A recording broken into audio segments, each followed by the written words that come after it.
There's a growing fad in the NFL to not play starting quarterbacks a single snap in the preseason. The Pittsburgh Steelers have never done that, but head coach Mike Tomlin didn't rule out the possibility with veteran Aaron Rodgers. In fact, during an interview with Steelers.com's Bob Labriola, Tomlin appeared to strongly suggest that Rodgers won't play in the 2025 preseason. This guy has been doing this for 21 years. His cumulative snap total and what's required for him to be ready is different than others, Tomlin said. So, if I'm not adaptable and open to adjustments relative to the needs of our guys, then I'm not doing my job. And so, you might be looking at one of those coaches who doesn't play his starting QB in the preseason in 2025. Last year, Russell Wilson was unavailable in the preseason because of a calf injury.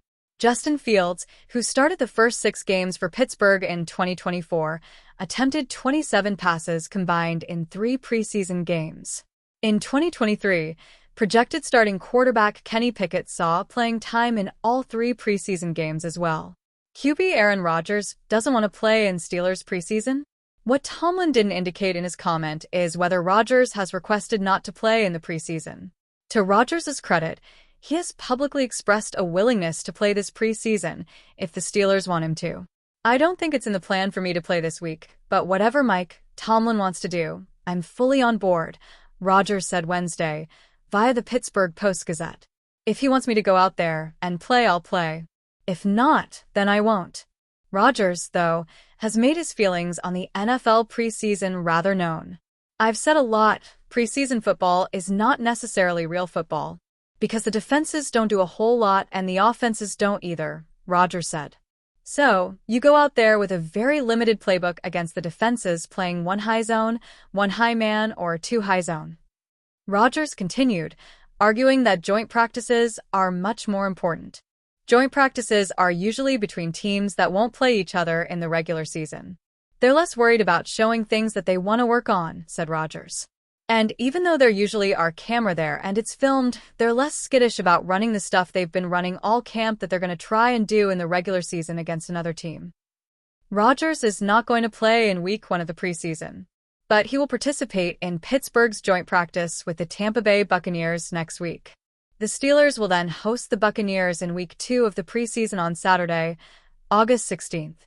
Opportunity for other Steelers QBs during 2025 NFL preseason. Pittsburgh not playing its starting quarterback in the preseason would be a first this year, but it could give the organization a long-term advantage. Rodgers is likely not going to be with the team beyond 2025. If Rodgers doesn't play in the preseason, the Steelers will get a longer look at their other quarterbacks. Unfortunately, Will Howard might not be available at all because of a hand injury. That cuts into the long-term edge the Steelers could have if Rodgers doesn't play in the preseason. But Mason Rudolph and Skylar Thompson will see more playing time. Rudolph is expected to be Pittsburgh's backup in 2025, and he is signed to a 2-year deal. Thompson is trying to earn a spot on Pittsburgh's roster or practice squad. While Rodgers not playing in the preseason will be new for Pittsburgh, it won't be for the quarterback. According to Steelers Depot's Joe Clark, Rodgers has appeared in just 2 preseason games since 2018. While fans must be careful in taking too much stock in preseason games, the Steelers did give fans a glimpse of how the team may have changed from 2024 to 2025. Offensively, they looked totally different from the way they did a year ago and could be poised to succeed where they have faltered since the retirement of Ben Roethlisberger. Here are 3 important things to pay attention to from our first real look at the 2025 Steelers roster. Key takeaways from Pittsburgh Steelers' impressive road win over the Jaguars. Key takeaway number 1. The Steelers score 31 points. It's well known to fans that the Steelers have struggled to put up points since Big Ben retired.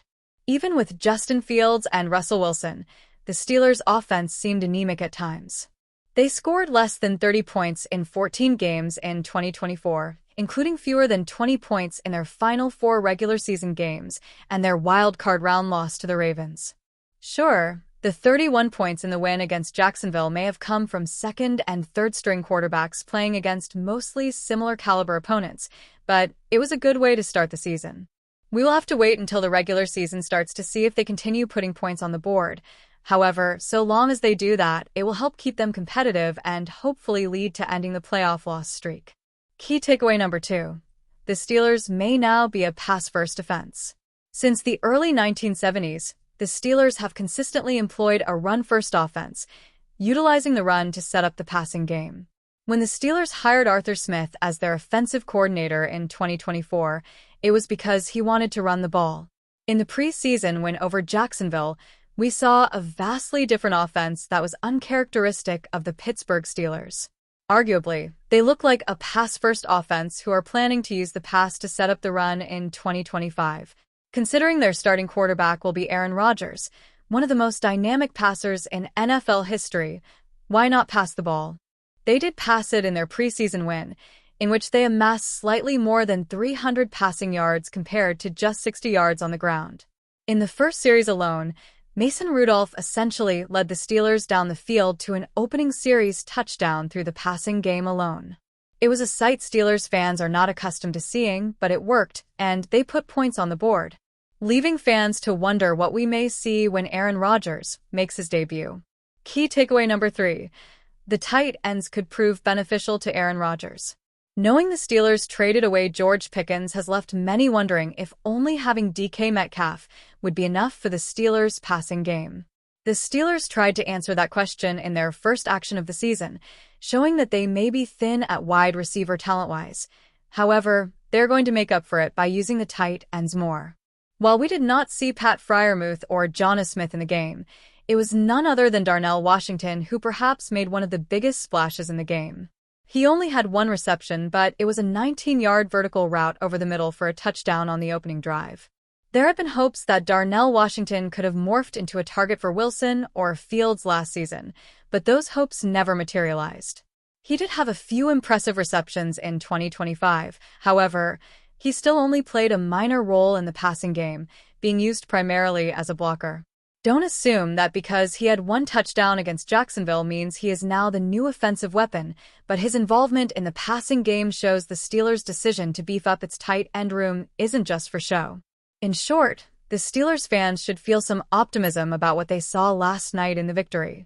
Are there still areas of concern? Sure, as in every season, 2025 is no different. Plus, some of us have been critical of trading George Pickens or even letting Russell Wilson go, but after their performance, perhaps in the grand scheme of things, they were the right moves. We will know in just a few short weeks when the regular season starts. Pittsburgh Steelers cornerback Darius Slay went down with an injury during the team's training camp practice on Monday at St. Vincent College in Latrobe, Pennsylvania. Per multiple reports, Slay came up limping after wide receiver DK Metcalf scored a touchdown on the first play of the Steelers' 7-shots drill. He sat down on the field and was checked out by trainers. Per ESPN's Brooke Pryor, Slay then went to the bench and had his right foot/ankle taped while also having ice placed on the affected area.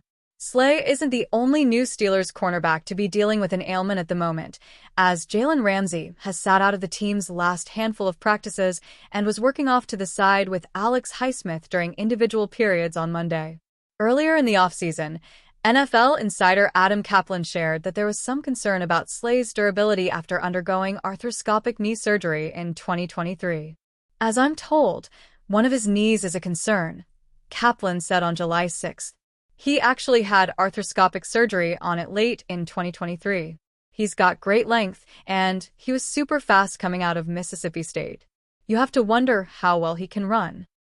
You never know when a guy's going to lose it, and they could lose it in an instant.